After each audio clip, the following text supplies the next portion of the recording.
Sasa, kalian bisa panggil aku Kak Sa gitu kan ya. Biasanya teman-teman yang lain panggilnya aku Kak Sa. Dan hopefully kita kalau ketemu nggak apa ya namanya, nggak kaku gitu ya. Hai gitu.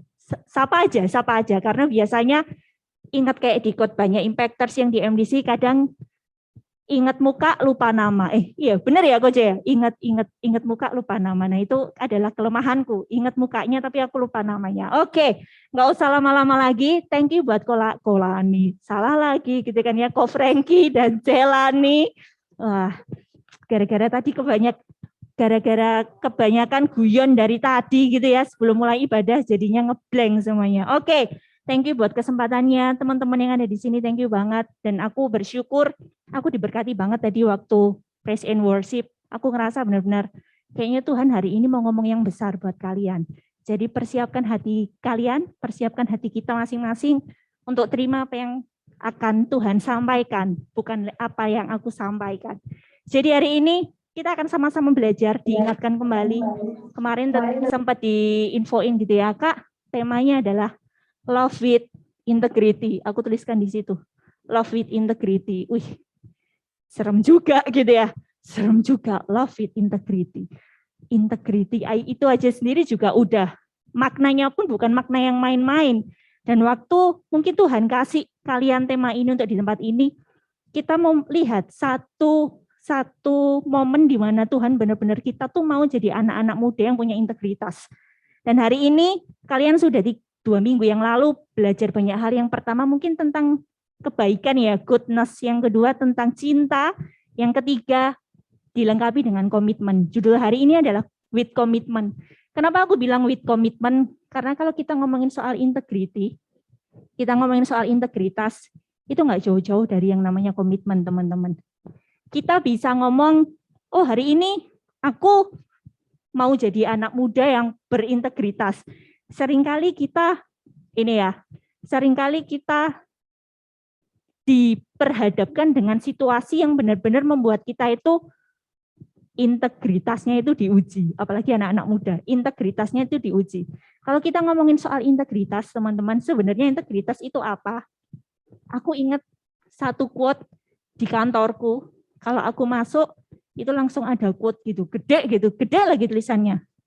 Integritas adalah melakukan yang benar meskipun orang lain nggak ada yang melihat. Waduh, dalam hati waktu di kantor, aduh happy banget ini nggak ada orang, leadernya nggak ada, Isa leha-leha, Isa ya deadline nanti aja lah, yang penting nanti pulang 4:30 deadline-nya kelar gitu ya.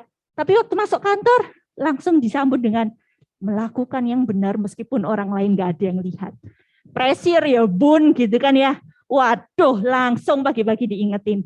Nah, kalau kita lagi ngomongin soal integrity, teman-teman di sini, seberapa banyak kita yang punya keyakinan bahwa melakukan yang benar, melakukan yang tepat, itu menjadi satu hal yang besar yang harus kita pegang.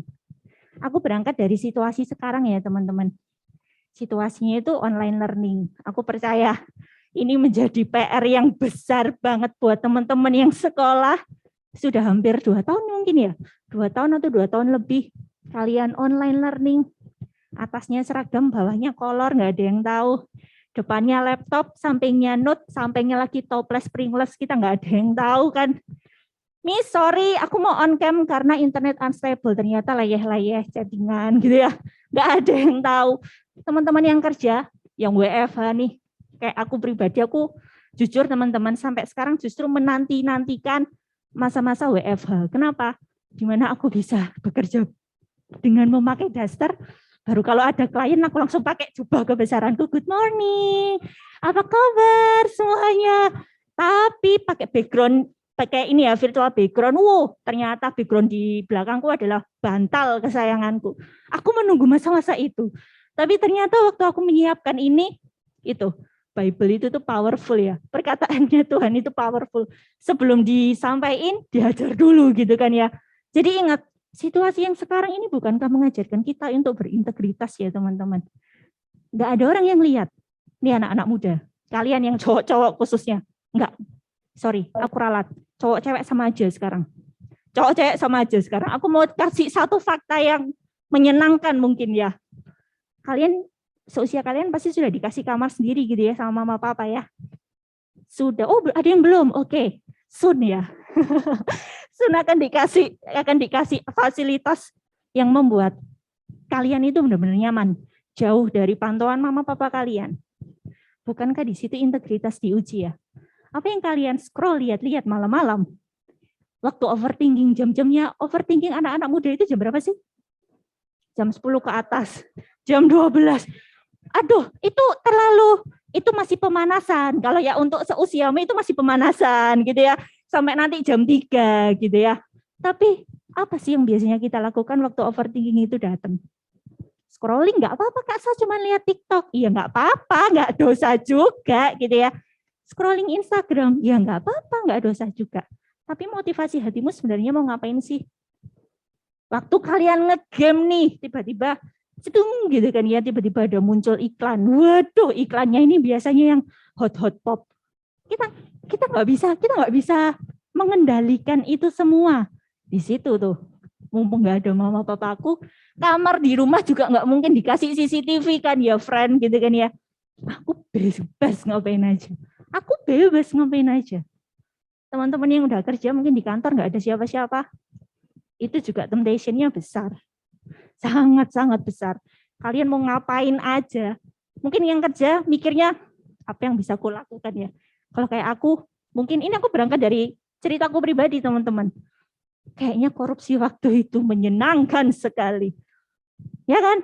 5 menit lah nggak ada. Yang penting, aku orang yang gini, kalau dikasih deadline, dikasih kerjaan, deadline jam berapa, sebelum deadline aku harus sudah kelar supaya aku bisa, karena aku tahu, oh ini pasti ada deadline yang lain. Tapi di tengah prosesnya, setelah 5 menit lagi mumpung ada wifi kantor lagi kenceng, nggak apa-apa lah YouTubean, nggak apa-apa lah aku ngelihat nonton streaming, nanti aku lanjutin di kosan. Misalkan kayak gitu. Bukankah itu juga integritas kita lagi diuji? Jadi sebenarnya kita ngomongin integritas itu bukan lagi sekedar judul yang menarik, judul yang kayaknya tuh supaya kita diingatkan setiap hari, oh ya, anak-anak muda harus berintegritas, anak-anak muda harus melakukan hal yang benar. Thank you sudah diingatkan. Tapi bukankah setiap hari, waktu kita di rumah, waktu itu di kantor, waktu kita di gereja bahkan, apakah kita sudah melakukan itu semua? Itu yang jadi PR-nya kita sekarang gitu ya teman-teman.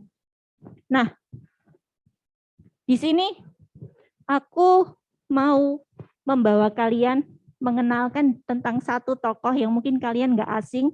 Siapa yang nggak kenal Hana? Nggak ada kan ya? Siapa yang nggak kenal Hana di Alkitab? Nggak ada ya. Kita mau kenalan dulu sama satu tokoh ini. Waktu aku mencoba mencari Tuhan mau ngomong apa ya? Tiba-tiba aku diingatkan sama aku satu tokoh simple yang buat aku dia ternyata bawa dampak yang cukup besar. Dan kita mau sama-sama lihat dulu, kita mau kenalan dulu sama dia, sama Hana. Kita akan baca dari 1 Samuel 1 ayat 1 sampai 2. Aku bacain buat teman-teman semua ya.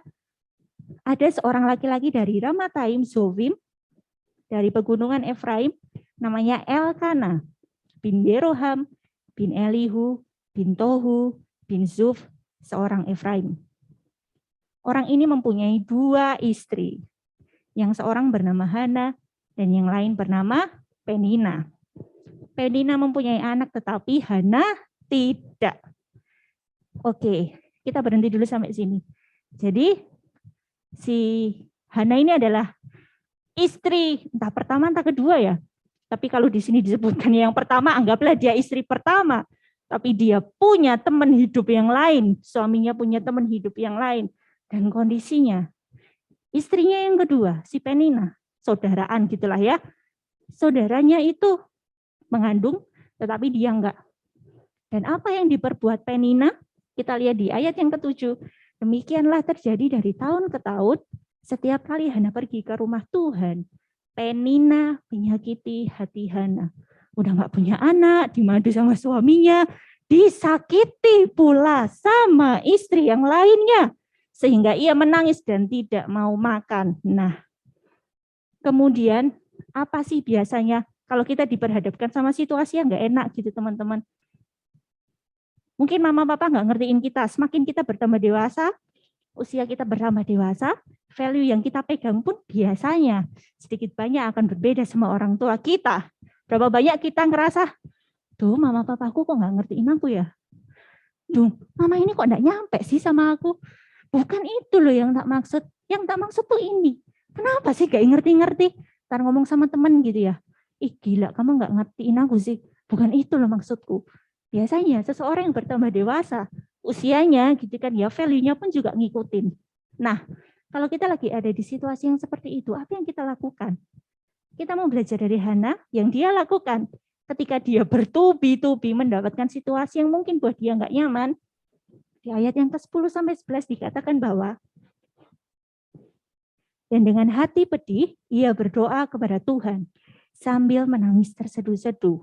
Kemudian bernasarlah, berjanji gitu ya, berkomitmen.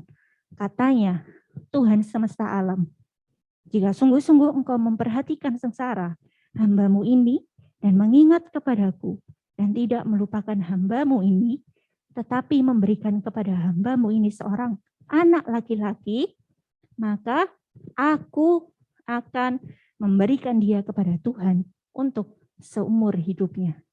Justru yang dia lakukan adalah ngomong sama Tuhan, Tuhan, jerit sama Tuhan, teriak sama Tuhan, minta sama Tuhan. Dan dia janji, Tuhan, kalau Tuhan kasih aku anak, aku akan kasih balik untuk Tuhan. Gimana dengan kita saat ini, teman-teman? Bentuk mengasihi Allah yang paling simpel itu adalah melakukan perintah Tuhan. Kita sama-sama sepakat untuk hal itu ya. Oke, bentuk mengasihi Allah itu adalah yang paling simpel ya. Yang paling simpel adalah melakukan perintahnya Tuhan. Dengan cara apa? Belajar untuk tepati janji kita. Apa janji kita sekarang sama Tuhan? Tuhan, aku mau rajin saat teduh. Misalkan itu paling simpel kan teman-teman. Selain berdoa, bangun tidur, mau tidur sama makan gitu ya. Tuhan, aku mau saat teduhku itu rajin gitu ya misalkan. Belajar dari hal-hal yang simpel. Kalau kita ngasih Tuhan, lakuin perintahnya Tuhan, salah satunya apa? Kayak Hana. Selain dia berjanji, dia berusaha untuk menepatinya. Kalau kita ngomongin soal komitmen teman-teman, komitmen itu terikat. Mungkin yang sudah married gitu paham ya, bagaimana mahalnya sebuah komitmen, banyak badai, banyak situasi yang nggak enak. Begitupun dengan kita yang belum married, gitu ya. Begitupun dengan kalian yang masih sekolah. Komitmen kalian biasanya apa? Aku nemuin beberapa klienku gitu, aku nemuin beberapa siswaku, ya Miss, aku sih yang planning ke depan yang paling simpel itu, aku mau nanti IST-ku nilainya bagus. Simple. Komitmenmu apa? Ya, aku PES aja semuanya dan aku nggak remedi. Simple ya. Tapi waktu ditanya, ntar misalkan dapat kasus lagi, loh, kok kamu kena plagiarism, kok kamu kena dishonesty? Iya, Miss, soalnya aku kepepet. Nah, kayaknya baru kemarin kamu komitmen, tapi akhirnya kamu berbuat salah gitu kan ya. Nah, gimana teman-teman? Waktu aku pun, kalau aku boleh cerita sedikit, nggak panjang gitu kan ya, komitmenku untuk berada sampai di tahap ini itu semakin hari semakin berat. Menjadi seorang konselor itu ternyata berat, teman-teman. Tidak seindah di pikiran anak kelas 7 SMP waktu itu. Kayaknya keren gitu, karena di sekolah, wih gila, konselorku masih muda, cakep, disukai murid gitu kan, iya aku mau kayak dia. Besok gede aku menjadi konselor yang cantik, nanti murid-muridnya suka sama aku. Ya Tuhan, oh my God, ternyata tidak semudah itu Ferguson gitu ya. Ternyata tidak semudah itu, boro-boro disukai, ditakuti iya, dijauhi iya. Aku nggak akan lagi ketemu sama Misasa karena pokoknya ngomongin soal masalah, nanti aku dikasihnya SP, nanti aku dikasihnya ini itu. Nggak gampang ternyata. Semakin hari bertemu dengan kasus yang aneh-aneh, kayaknya zamanku dulu masalah hidup paling besar adalah remedi matematika. That's it. Tapi sekarang, nggak diterima teman aja, bisa bikin orang kayak mau bunuh diri. Seriusan. Sengeri itu hidup sekarang. Jadi buat aku, ketika melihat lagi, Tuhan kok kayaknya aku capek ya. Aku sering kali merasa seperti itu teman-teman, tapi Tuhan ingatkan kembali. Apa komitmenmu? Ya, aku sudah diproses Tuhan sedemikian rupa. Sampai sekarang prosesku masih jalan nggak teman-teman? Masih jalan. masih jalan. Tapi gimana? Aku mau memberikan diriku enggak untuk diproses, untuk penggenapan rencana Tuhan dalam hidupmu. Kamu mau enggak? Jadi di tengah kesulitan atau kondisi saat ini, apa sih yang kamu janjikan ke Tuhan? Apa sih yang sedang kamu, nggak bisa ya? Oke, bisa dibantu aja di belakang ya. Di next ya, thank you. Nah, jadi apa sih komitmen kita saat ini sama Tuhan? Apa komitmen yang kamu buat saat ini sama Tuhan? Waktu aku khusus siapin slide ini, aku mikir, selain itu komitmenku apa lagi ya Tuhan? Aku mau melayani Tuhan seumur hidupku. Keren gitu ya. Anak muda, terus dipakai Tuhan luar biasa dalam hidupnya, sharing, main musik, terus WL gitu, multimedia keren-keren, pakai apa namanya, pakai seragam macam-macam. Tapi kalau nanti dalam perjalanannya kalian diproses Tuhan, siapkah kalian untuk memberikan dirimu? Sekali lagi, komitmen itu ikatan. Kalian udah terikat. Kalau kalian janjinya sama Tuhan, berarti kalian terikatnya sama siapa? Ya pasti sama Tuhan. Cara nyenengin orang itu gampang, teman-teman. Kasih aja dia janji. Iya, Cek, tenang aja, Cek, minggu depan aku bakalan ngisi kok di Galaxy. Tenang aja, janjiin aja gitu. Pasti sudah seneng. Nanti dalam prosesnya gitu, tengah-tengah jalan itu, Cek, sorry, Cek, nggak jadi, Cek. Soalnya aku di Manuan juga ada aja. Jamnya sama lagi, nggak bisa, aku nggak bisa ninggal. Paling gampang gitu aja. Ya nanti setelah ibadah kita makan ya di bawah ya. Tenang, bisa aku nanti bisa tak atur. Tapi habis gitu kalian nggak janji, nggak nepatin gitu ya, nggak nepatin gitu ya. Kecewa nggak? Kecewa. Yang paling gampang dilakuin itu janji. Dan yang paling sulit dilakuin itu apa? Ya nepati janji gitu ya. Udah tinggal gitu aja konsepnya. Saat ini apa yang kita komitmenkan sama Tuhan, teman-teman? Coba ambil waktu 30 detik gitu ya. Kira-kira komitmenku apa ya sama Tuhan? Kalau kalian sudah pakai kata-kata komitmen, percayalah, kalian terikat sama komitmen itu. Dan lebih dari itu, yang kalian janjiin Tuhan. Tuhan. Nah, jadi ada 2 poin simpel teman-teman yang aku mau bagiin sore hari ini khususnya. Aku berharap enggak. Mungkin kalau kalian bingung ini sebenarnya Kak Sama ngomongin apa sih? Ambil aja beberapa poin yang bisa kalian bawa pulang.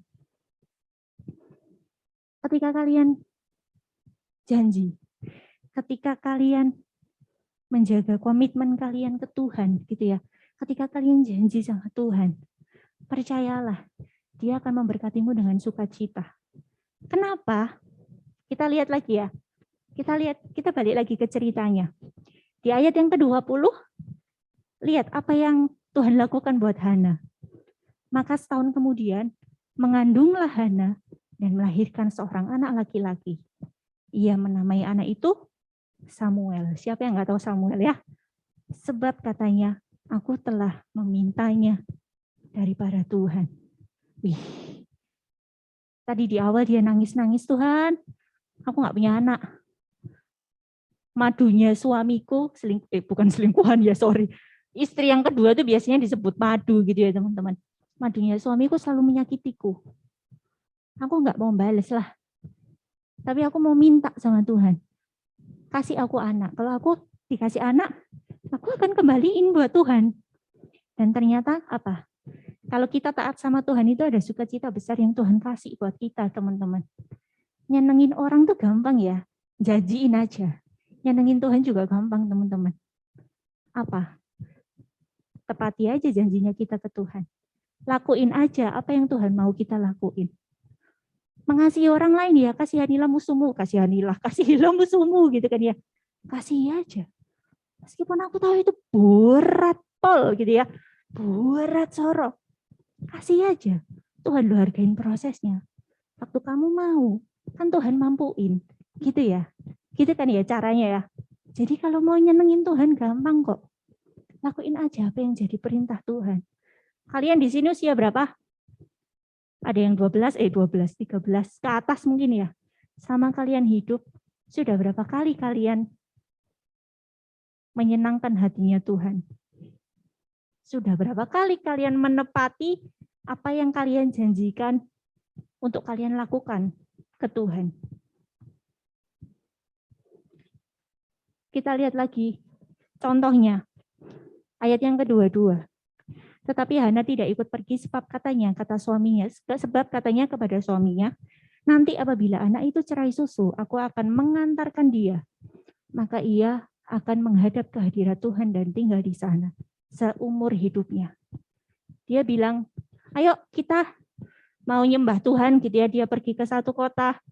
Dan Hana bilang, ntar ya, Samuel ini belum cerai susu, nanti kalau dia sudah cerai susu, aku sendiri yang nganterin dia ke rumah Tuhan. Tak persembahkan dia. Digenapi sama dia. Enggak cuman digenapi. Tapi sekali lagi, bentuknya Hana mengasihi Tuhan itu apa?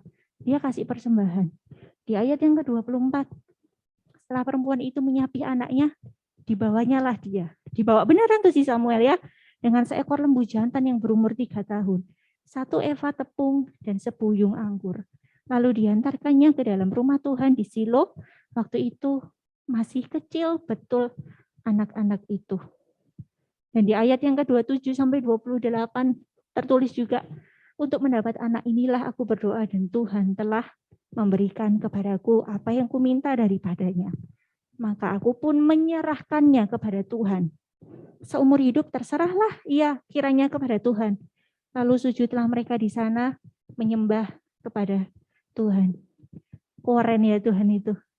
Kalau kita mau nyenengin Tuhan, di poin yang pertama tadi kan dikatakan bahwa kalau kita mau nepatin janjinya Tuhan, kalau kita mau nepatin janjinya kita, Tuhan tuh kasih sukacita yang luar biasa buat kita.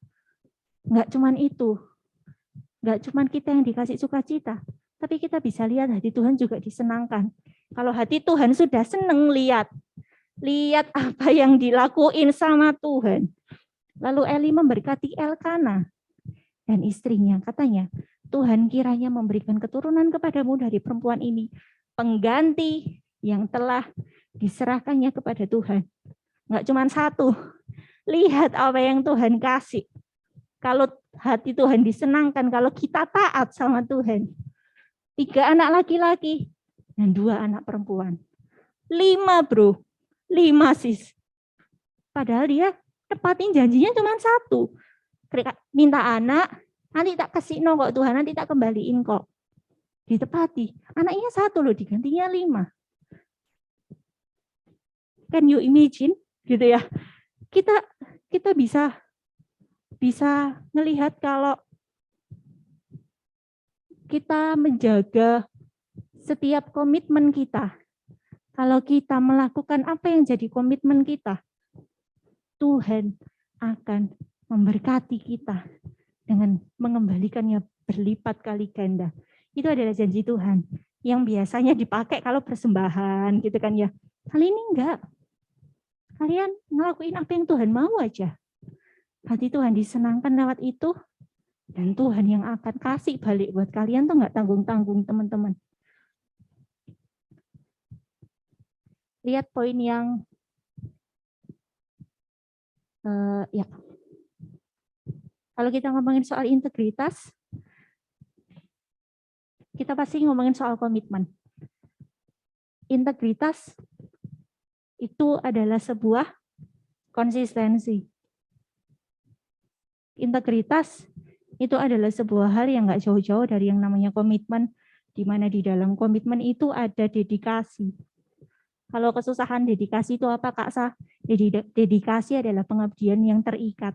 Kalau kamu sudah ngabdi sama Tuhan, ya kamu terikat. Jangan main-main sama kata-kata komitmen teman-teman. Jangan cuman buat keren-kerenan gitu ya. Tuhan aku mau komitmen Tuhan. Hari ini Tuhan aku mau komitmen benar-benar untuk melayani Tuhan sungguh-sungguh.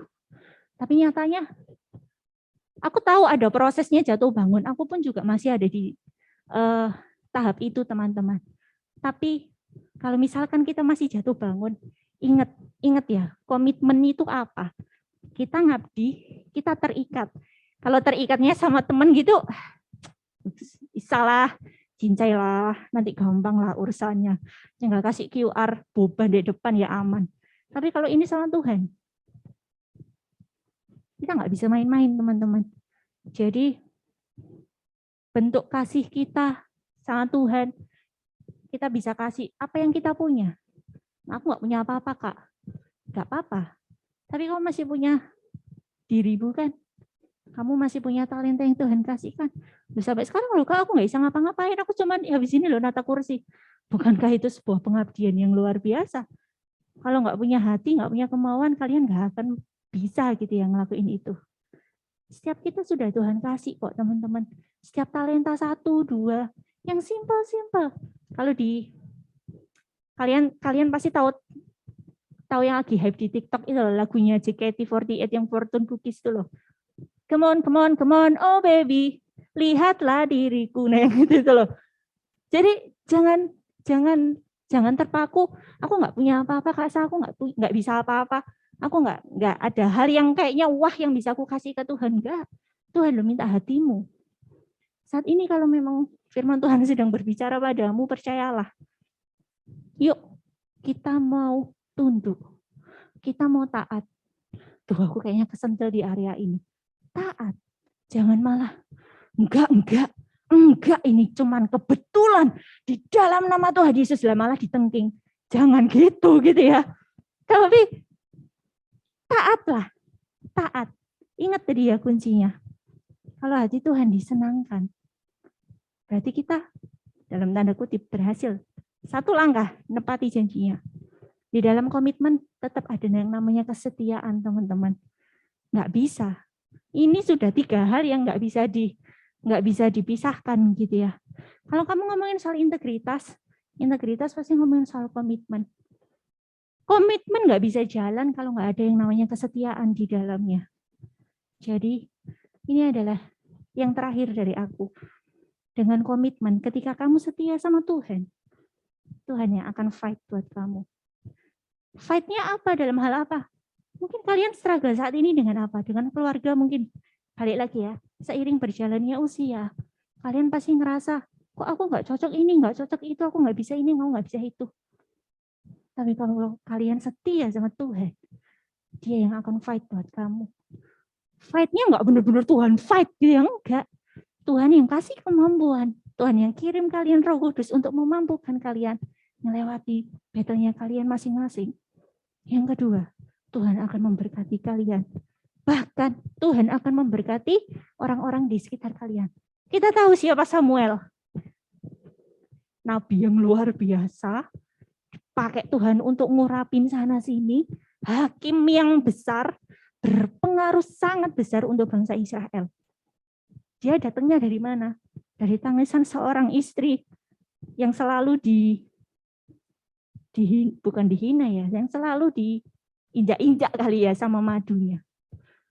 Tangisan seorang ibu yang divonis dokter nggak bisa punya anak. Tapi lihat, ketika dia tepati janjinya untuk kasih Samuel lagi balik ke Tuhan. Yang diberkati bukan Hana, teman-teman. Elkana dapat anak 5 dari dia. Israel punya nabi yang luar biasa, punya hakim yang luar biasa. Samuel jadi salah satu tokoh terbesar di Alkitab dalam Perjanjian Lama. Dan yang terakhir, ketika kita setia sama Tuhan, ini yang aku kadang speechless. Tuhan sendiri yang akan multiplikasikan impact-nya kalian, dampaknya kalian. Aku suka sama ayat ini ya. Kalian luar biasa menentukannya, dapatnya gitu ya. Bahkan kita diingetin, janganlah kamu menjadi serupa dengan dunia ini. Tetapi berubahlah oleh pembaruan budimu. Sehingga kamu dapat membedakan manakah kehendak Allah, apa yang baik, yang berkenan kepada Allah, dan yang sempurna. Kalau ini cuma jadi tagline bulan ini, sia-sia teman-teman. Tapi kalian sudah 3 minggu dibekali dengan banyak hal. Dan hari ini kita diingetin bahwa komitmen itu bukan hal main-main gitu ya. Komitmen itu adalah sesuatu yang sangat-sangat penting. Sangat-sangat powerful aku bilang.